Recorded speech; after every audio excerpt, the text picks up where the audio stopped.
Moving forward, between 9.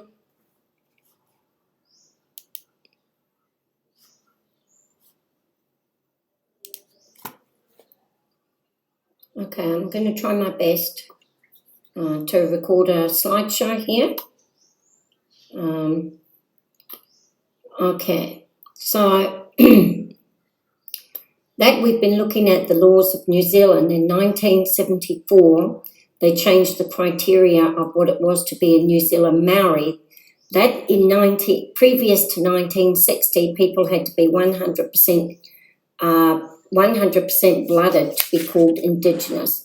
The criteria was changed in 1960 at the United Nations to be 50%.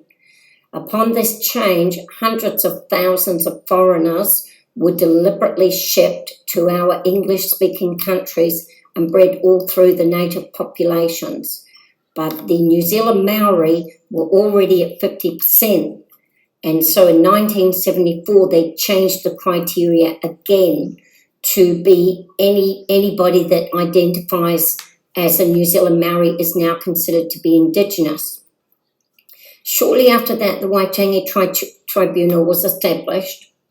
And then in 1983, New Zealanders, Australians, Canadians lost their British nationality status.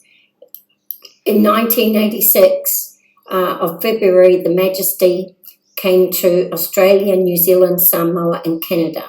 And in November of 1986, the Pope came to visit New Zealand for the first time in papal history.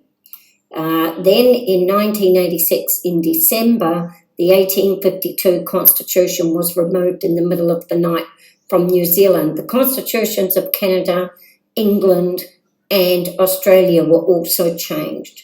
This was replaced with the 1990 unwritten Constitution, which means basically you don't have a constitution. Now, Australia and Canada, they both put new constitutions in place.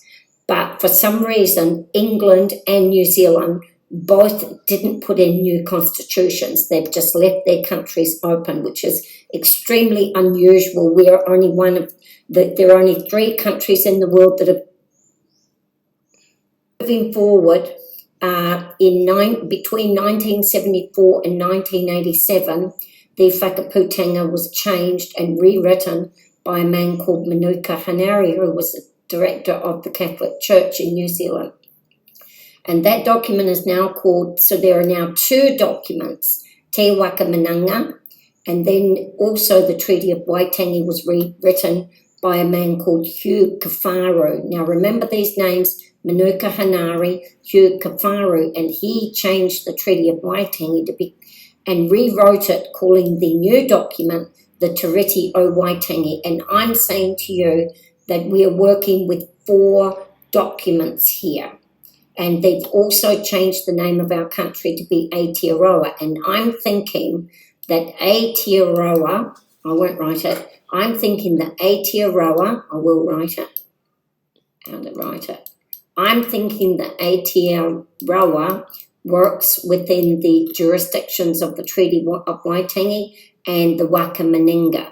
And I'm thinking that the name of our country of New Zealand, they're working with correct legal documents, which is the whakaputanga and the Treaty of Waitangi. It's going to be important later that you remember about this thing. So I'm saying that whenever they want to sidskirt certain laws that were put in place hundreds of years ago to protect New Zealand, they work within these other documents here, which gives them a lot of freedom. They've got no constitutions attached to them.